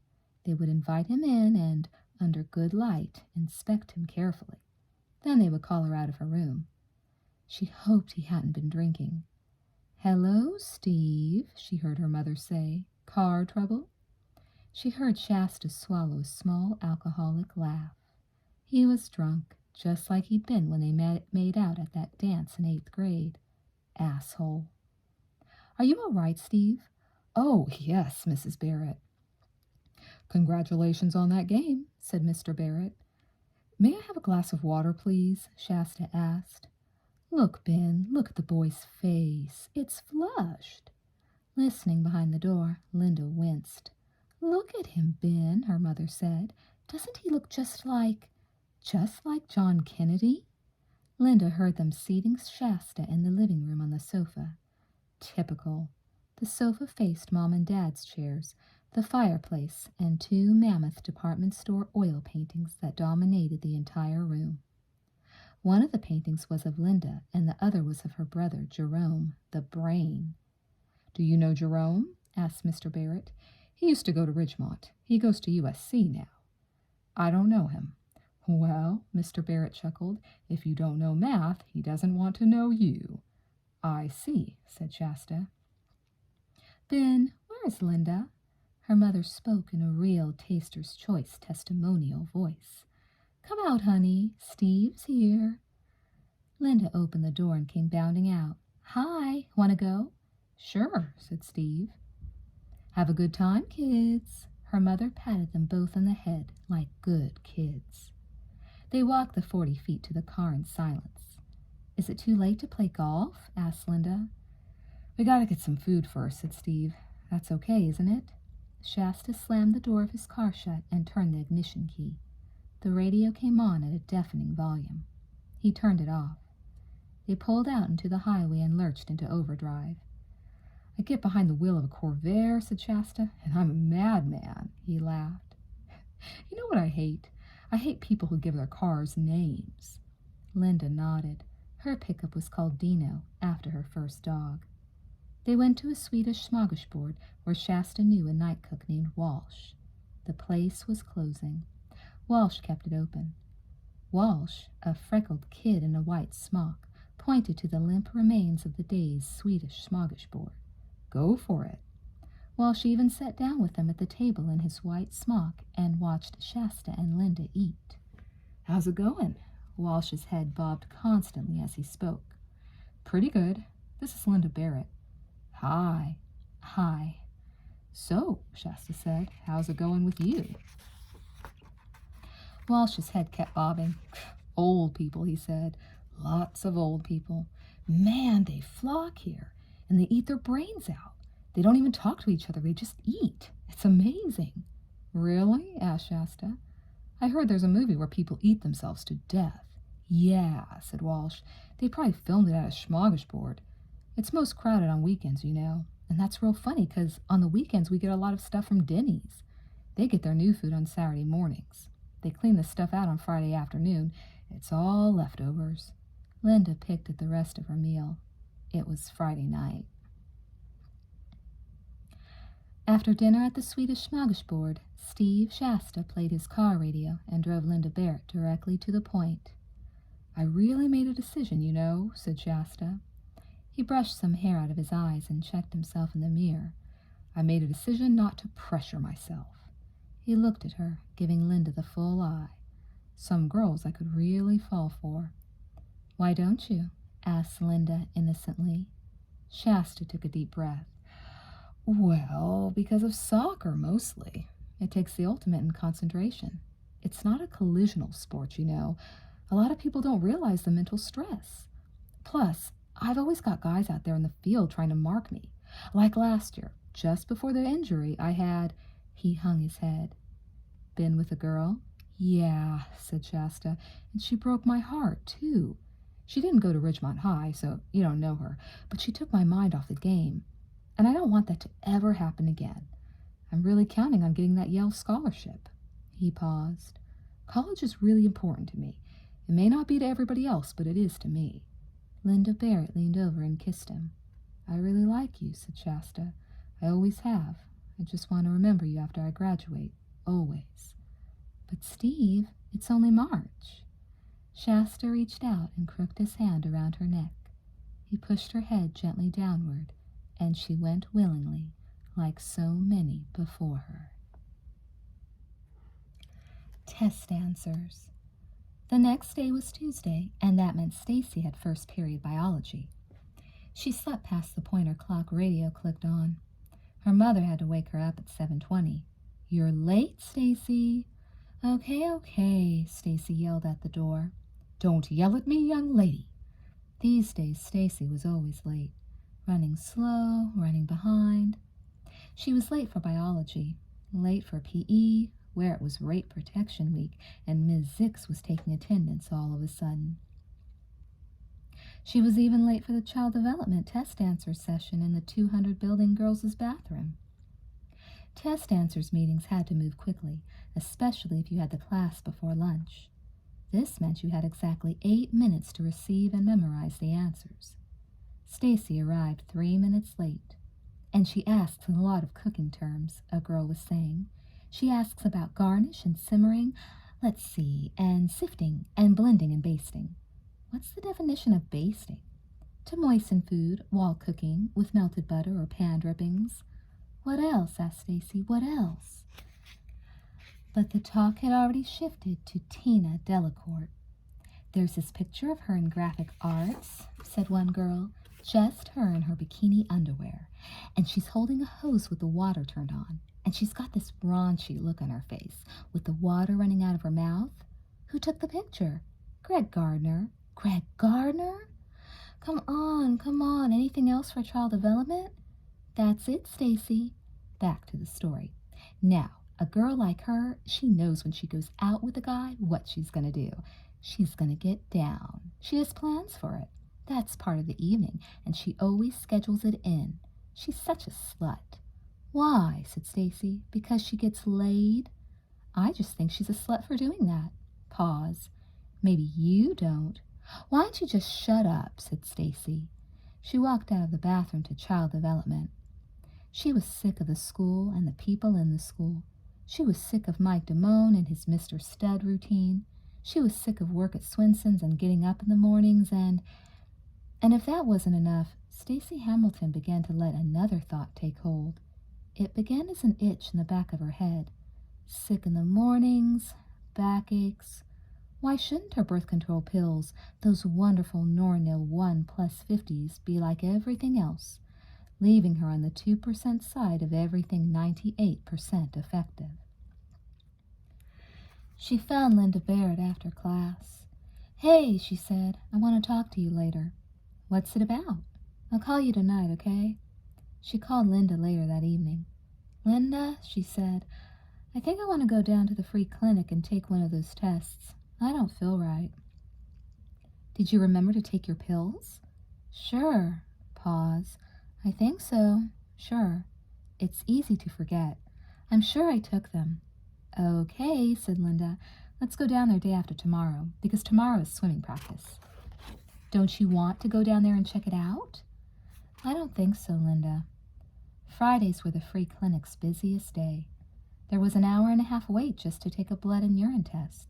To check pregnancy, they had the girls sit through more lectures, more nurses parading more facts for you, more of those cutaway diagrams, like in Mrs. Mellon's class, more of those meaningless statistics where every one girl in some low number got pregnant or contracted venereal disease, or how 2,000 girls got pregnant while you came in. Just give me the test, she thought. They set Stacy down with another nurse who asked her more questions. How often do you have your periods? Regularly? Yes. Have you ever used any form of birth control? Yes. Do you remember the name? Noranil 1+50s. Have you ever been pregnant? No. Finally, they gave her the pregnancy test. You can call us on Monday morning for the results, said the nurse. Have a nice weekend. A late-night phone conversation. There's one thing you didn't tell me about guys, said Stacy Hamilton. You didn't tell me that they can be so nice, so great. But then you sleep with them, and they start acting like they're about 5 years old. You're right, said Linda. I didn't tell you about that. The abortion. Good morning, Miss Hamilton, said the nurse's voice over the telephone. We received your test results from the lab, and they show that you are pregnant. I am pregnant? You are pregnant. Oh, her head fell downward. Have you made plans for the baby? Yes. What plans have you made? No, I haven't made plans for the baby. Did you want to get pregnant? No, it was a mistake. Have you told your boyfriend? No. Well, I'm sure he'll be very happy and excited about it. It sounded to Stacy like the nurse said that a lot. She walked over to Linda's house in a daze. I can't believe it, Linda said. Haven't you been taking the pill? I guess I forgot. They said in glum silence. I knew I was pregnant. They didn't even have to tell me. I felt all different. The thing is, when they first told me, I was happy that I could get pregnant and that Mike could do it. I really was. I didn't think about it as an abortion until the nurse kept asking me about what plans I'd made. What plans have you made? Well, I made an appointment. It's going to happen in a week. Wow, Debbie has never taken a pill and has never gotten pregnant. She's been with guys since she was 12. She never had to have an abortion. Great. Debbie sleeps with half of the Western world and nothing happens. I sleep with my second guy, a virgin, and I get pregnant. Do you crave things? Like pickles and things? Is that a stupid question? Stacy sighed. Okay, you get cravings, and you really want to sleep in. You get cravings not for weird things, but things you like. I get cravings for fruit and potato chips and Tootsie Roll Pops. Yuck. I know. What are you going to tell Mike? I'm not going to tell him. Are you crazy? And don't you tell anybody either. I don't want anybody finding out. But the problem with high school, as Stacy Hamilton would soon find out, was that one still saw the same people every day. It wasn't hard for Stacy to miss Mike Damone whistling down the hallways, acting like Joe's stud. He should know he was a prick. He should know how it felt. Within 2 days, she knew she had to tell Mike Damone. She thought about it and came up with the best location to have the best conversation. It was away from everybody and yet still at school. Stacy Hamilton walked out into the field during Damone's PE period with assistant coach Les Sexton. Damone was timing runners on the football field. "Hi, Mike," said Stacy. "Stace, what's going on?" "Mike, there's something that's been on my mind, and I have to tell you about it." "What, now?" He clicked off a time on a runner and then turned to her. "Why don't you call me?" Stacy looked at him, and the feeling that came over her was, as she later told Linda, zero compassion. She took Mike Damone's hand and placed it on her stomach. "I'm pregnant," she said. Damone made a spitting sound with his mouth. "Give me a break. You're lying." "I'm not lying. Why would I lie about it?" Damone put his hand up to shield his eyes from the afternoon sun. "How do you know that it's mine?" he asked. "We only did it once." "I know it's yours." Damone switched tones entirely. Now he sounded whiny, like a child trying to talk his way out of a spanking. "You made me do it," he said. "You locked the door to your changing room." He paused, then said the words that hurt the most. "You wanted it more than me." She didn't flinch. She stood there and stared at Damone, waiting for him to take the words back. "There's only one thing we can do," said Damone. He folded his hands across his yellow PE shirt. "We gotta ace it." "What does that mean?" asked Stacy. "We've got to get an abortion. My brother Art got his girlfriend one. It's no big thing." She looked down at the ground. "It's already planned." "Do you want me to pay for it?" asked Damone. "No," said Stacy. Suddenly she felt like a character from one of Mrs. Mellon's sex ed lectures. "Just give me a ride downtown day after tomorrow." "No problem," said Damone. "No problem."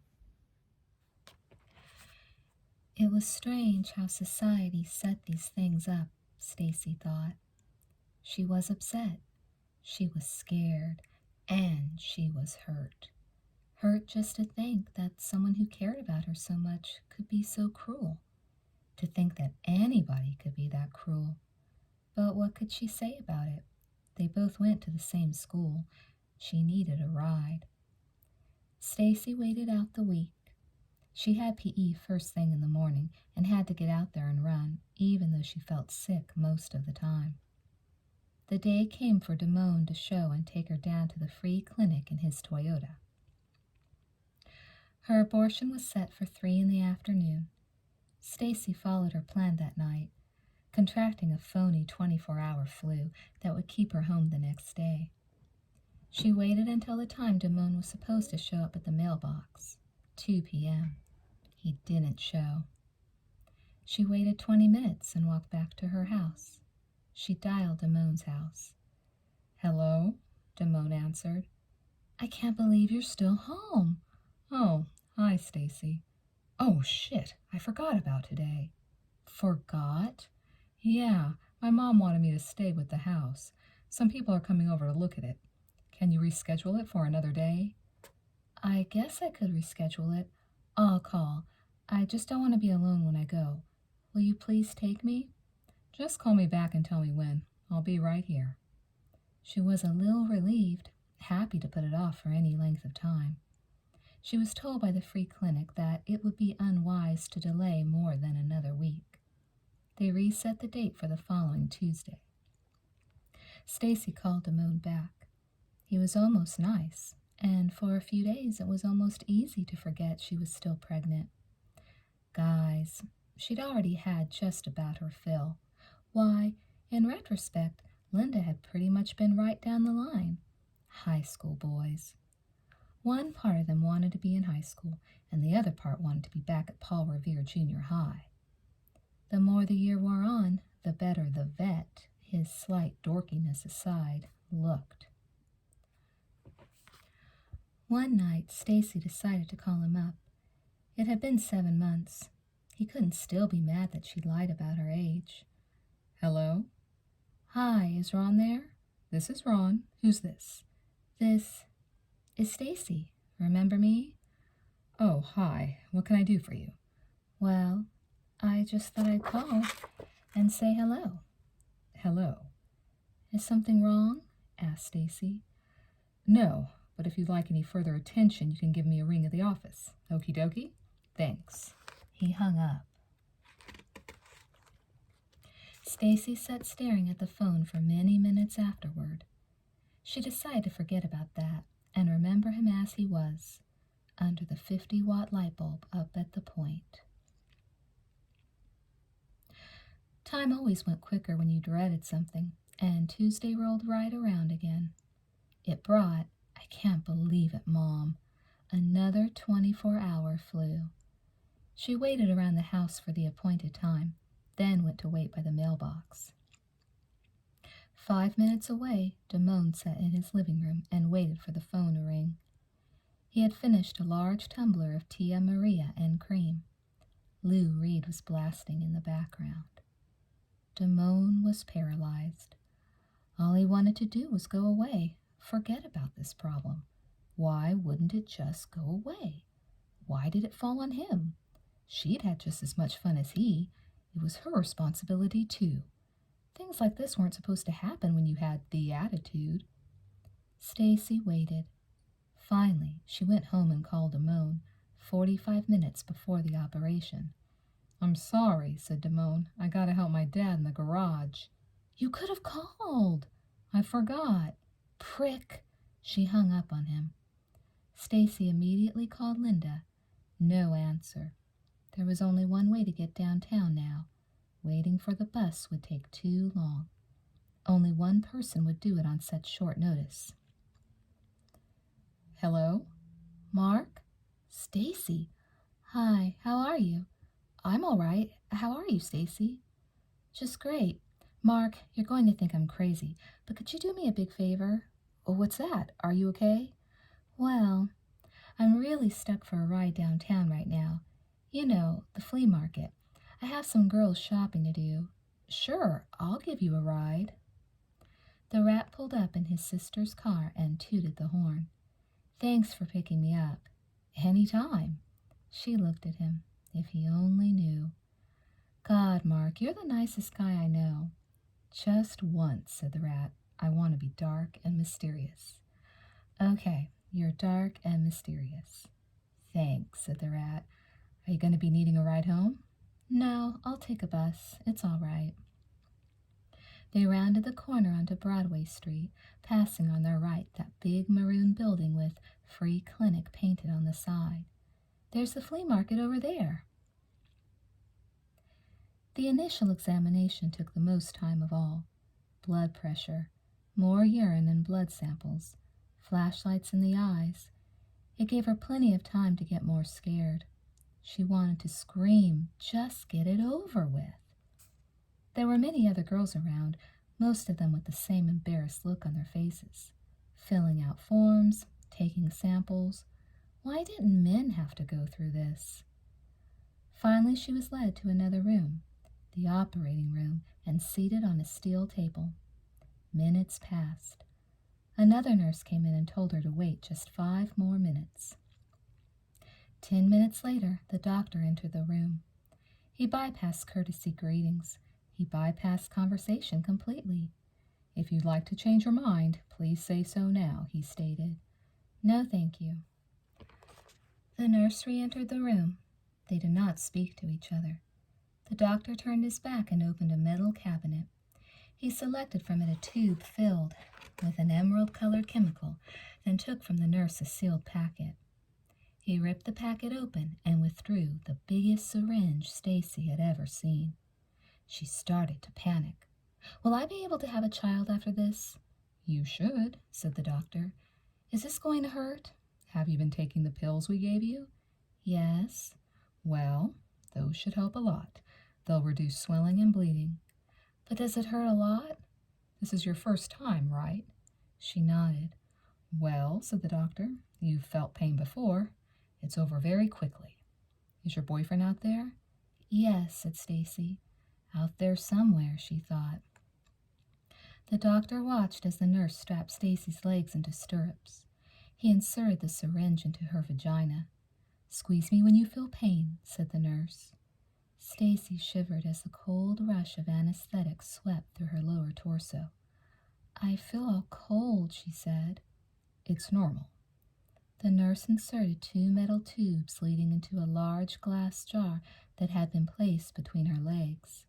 "I'll be with you after this is over," said the nurse. Then the suction noise began.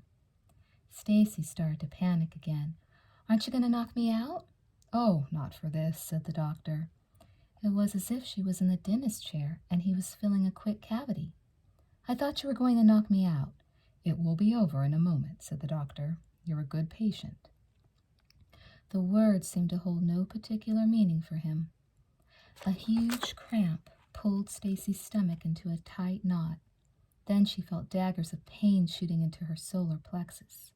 She squeezed the nurse's hand until it was white. "It'll be over in a moment. You're a good patient." In 1 minute, the jar had filled to the top with a purplish, bloody membrane. She had most wanted to be knocked out so she wouldn't have to see it. But it was not even an embryo. It was just a glob. "Send that to the lab," the doctor directed. The tubes were withdrawn. "Is it over?" "Not yet. We have to do a little scraping." "The papers didn't say anything about—" "Just relax," the doctor said. They had inserted 2 metal scraping devices. The doctor started probing and scratching her deep inside. She was bleeding heavily, all over her white gown. "This hurts even worse than it looks." "It'll be over in a second. You're a good patient." "I wish men could experience this," Stacy said. Her abortion had taken a total of 10 minutes. The doctor patted her behind the neck. "You are a good patient," he said. "Is there anything you need while you're resting in the next room?" "A box of tissues." The nurse left the room to get the tissues, leaving only Stacy and the doctor. "I have one question," said Stacy. "Does it hurt more to have a baby?" "Yes," said the doctor, "but you mind it less." She emerged from the resting room, her eyes a teary red, and sat down to complete the last of their forms. As she did, a girl and her boyfriend entered the same reception area. This girl was on her way in. Her boyfriend picked up a magazine and leafed through it. The girl looked at Stacy. For a moment, the two caught each other's eyes and locked in. What passed between them, Stacy was not sure about, but she knew she would remember this a long, long time. The tubes, the jar, the doctor, and she would remember the look in that girl's eyes. They were like a deer's eyes, caught in headlights. It was March 21st, and she would always remember the date, too, because it was her mother's birthday. Stacy Hamilton felt a lot older today. "Nurse," she said, "I'm going to wait for my boyfriend downstairs." The Tribute. Mrs. Paula Benson, the 42-year-old cafeteria manager of Ridgemont High School, had come to the end of the line with her job. It was her 9th year with the school, and still the administration hadn't favored her with a policy change. A decade ago, then Vice Principal William Gray had decided that the cafeteria was the best training spot for retarded and handicapped students hoping to make an entrance into the mainstream. The idea caught on. For 9 years, Mrs. Benson had been helping the handicapped help themselves help her. A next-door neighbor had planted a terrible thought in Mrs. Benson's head. "Paula, you are the same age now that Elvis Presley was when he died. You take care of yourself." Mrs. Benson looked in the mirror and saw a woman much older than her years. She decided to quit Ridgemont. As she explained to Ray Connors on the Friday before Easter vacation, it was not that she minded working with the disabled. She was just tired of all the students, and it was about time that she started keeping her own house clean.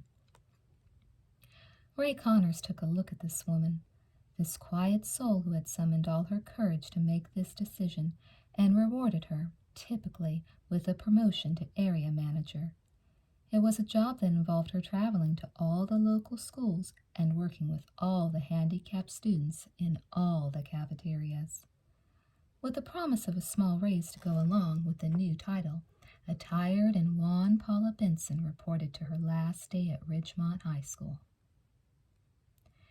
She had heard the loud screeching noises from as far away as the parking lot. As she drew closer, she realized with no small terror that all the racket was coming from, my God, the cafeteria. She entered through the side door. It was an incredible sight. There had to be 30 young men in afro hairdos or wigs, all carrying amplified guitars, wearing scarves. They looked to her with hope. "What's going on here?" she asked. "We answered the ad," said one boy. A red scarf was tied around his thigh. "For the tribute." "What ad?" "Oh, man, you mean you don't know about it either?" "I'm the cafeteria manager. I'm afraid I don't know about any of this. Who let you in here?" Another boy produced a scrap of paper from the local reader. "Look at this." It read, "This Monday morning, 7 a.m., all-day auditions begin for Hendrix, an off-Broadway tribute to the greatest guitarist of all time. Big money commitment, performances across the country. Must be able to look and perform like the great Jimi Hendrix. Report to cafeteria at Ridgemont High School. Be early." "But there ain't nothing around here got to do with Hendrix," complained the kid. 3 more Hendrix lookalikes appeared at the doorway holding amplifiers. "This where the tribute is?" Then it dawned on Mrs. Benson. The last time someone pulled a prank like this was about 3 years ago, to the day, April 1st. "Gentlemen," said Mrs. Benson, "I think this is someone's idea of an April Fool's Day joke." "Hey," said another kid, "Jimmy would have wanted us to play all day. Let's get a PA in here." The Jimi Hendrix imitators set up camp in the cafeteria. More kept arriving all morning. They had jammed for an hour and a half before Lieutenant Flowers pulled the electricity switch. During lunchtime, he visited the various troublemakers of the school and grilled them as they bit into their sandwiches. "Do you know who is responsible for this action in the cafeteria?" "I don't know, Lieutenant Flowers. I heard it was Stephen Micah."